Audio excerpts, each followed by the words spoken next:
Výrobou ovocia a zeleniny sa zaoberám ako osoba v mojom veku viac ako 40 rokov. V tejto firme tu ako Agromix sa dneska pestujeme ovocie a zeleninu už pomaly 25 rokov.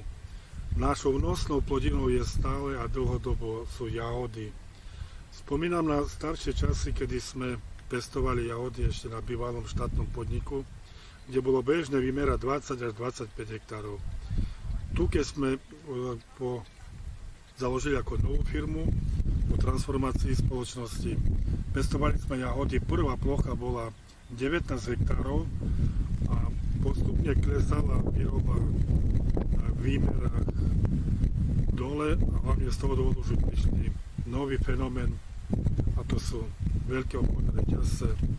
Čiže začalo sa strašne dovážať ovocia a zeleniny veľa zo zahraničia a nastal obrovský útlm pestovateľov na Slovensku, čo je mi dodnes veľmi ľúto a stále sa ťažko vyrovnáva s myšlienkou, že jeme cudzie ovocie a cudziu zeleninu a naše polia, by som povedal, naši ľudia nie sú motivovaní, že vypestovali sme svoje vlastné.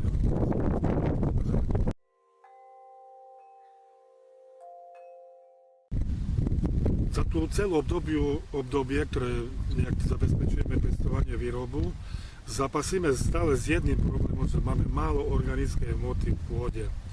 My sa snažíme nahradzovať tú organickú hmotu zeleným hnojením, zaorávame slamu, že režeme žatvu, nebalíkujeme, ale napriek tomu tej organickej hmote pôdy je málo.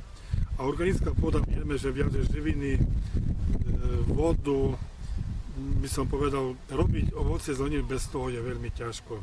Veľmi ma zaujala myšlienka, keď prišli s ponukou z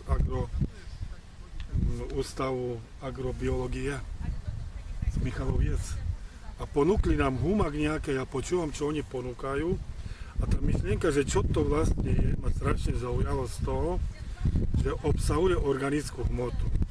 Som sa hneď tej myšlienky chytil a hovorím, chlapi, do toho ideme. Čiže taká bola, by som povedal, radosť, že také dačo tu niekto ponúka a že nie je to chemický produkt, ale by som povedal taký biologický.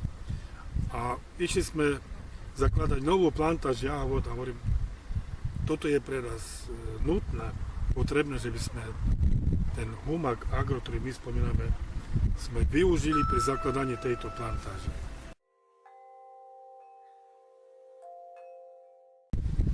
Keď sme zakladali tú novú plantáž v jarnom období, kde sme tam aplikovali cez 1 tónu na 2 hektáre s kombináciou s kombinovaným hnojivom, klasickým MPK. A hneď po vysadbe asi mesiac idem po poli, bo som bol zvedavý, aká tam reakcia nastane. A po takom prvom daždi idem po poli a poviem to v ľudovom slangu, som išiel, ako poviem, že po divane. Divan to, kde sa nejak takto peruje a mne sa noha zabarala 5 cm normálne do tejto pôdy. Tak som hneď videl, že to účinok toho humagu je, že tam bolo málo predtým organické hmoty a na môj nejak takto obdiv, alebo údiv, to bol zázrak pre nás, ten humag, že čo dokázal urobiť za takú krátku dobu s pôdou.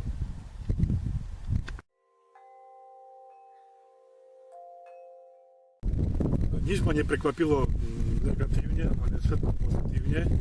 A keď teraz začneme tento rozhovor, vy sami vidíte, že tá úroda, ktorá tu je porast s rastom, to je porast, ktorý my sadíme spolu 75 cm a tým, že sú tie jahody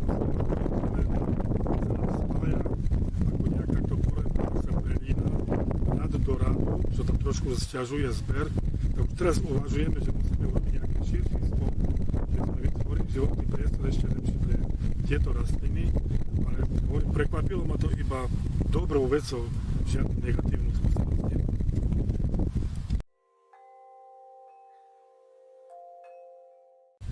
Trošku sa vrátim do minulosti, že mali sme úrodu z hektára, keď sme začínali 3 tony, postupne sme išli 5, 6 a my už teraz vieme, že z tohto poľa budeme viac mať cez 12 tón po hektári.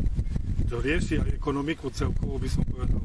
Ale mne osobne teší, že bude krásna úroda, aj v tom je ekonomika, ale teší ma jedna vec, že hlavne bude to zdravé ovocie, ktoré by som povedal, že má viacej tej biológie ako menej tej chemie. Toto mne osobne veľmi teší.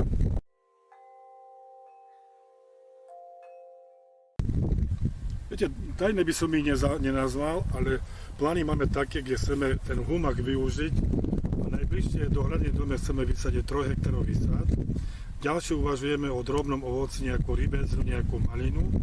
Poviem úprimne z tých skúseností, ktoré my sme získali v tých prvých 2 rokoch, hovorím, už nevysadím ani 10 árov nového porastu, nový sad, že by som nevypadol.